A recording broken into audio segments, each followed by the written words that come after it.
Infertility એક એવી વસ્તુ છે ને, સોશિયલ પ્રેશર, ફેમિલી પ્રેશર, આજુબાજુના લોકોની વાત એટલી બધી વધારે મગજમાં અસર કરી જાય છે ને, તો એના કારણે પણ એ લોકોની ઇન્ફર્ટિલિટીમાં કંઈક વધારે એનો ભાગ રહેલો છે કે એ વધારે અસર કરે છે. સોશિયલ પ્રેશર અત્યારે ખૂબ જ હોય છે દર્દીઓને, પણ મારું દરેક કપલને એક જ નિવેદન કે સોશિયલ પ્રેશર આપણને ઇન્ફર્ટિલિટી માટે છે. તો આવા દરેક દર્દીઓએ વિના સંકોચે, કોઈ પણ પ્રકારના સંકોચ રાખ્યા વગર આપણી આજુબાજુમાં જે સારા ગાયનેક ડૉક્ટર હોય કે સારા ઇન્ફર્ટિલિટી સ્પેશિયાલિસ્ટ ડૉક્ટર હોય એમની વિઝિટ કરવી જોઈએ. એક વખતની વિઝિટ એમને ઘણું બધું માર્ગદર્શન આપશે. ઘણીવાર ઘણી બધી ગેરસમજણ ઇન્ફર્ટિલિટી બાબતે હશે કપલને, એ પણ એમને દૂર થશે.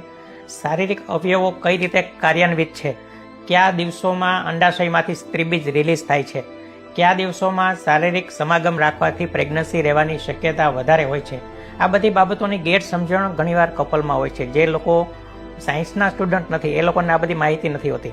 તો આ લોકોને સાચું માર્ગદર્શન ગાયનેક ડૉક્ટર કે ઇન્ફર્ટિલિટી સ્પેશિયાલિસ્ટ વધારે સારી રીતે આપી શકશે.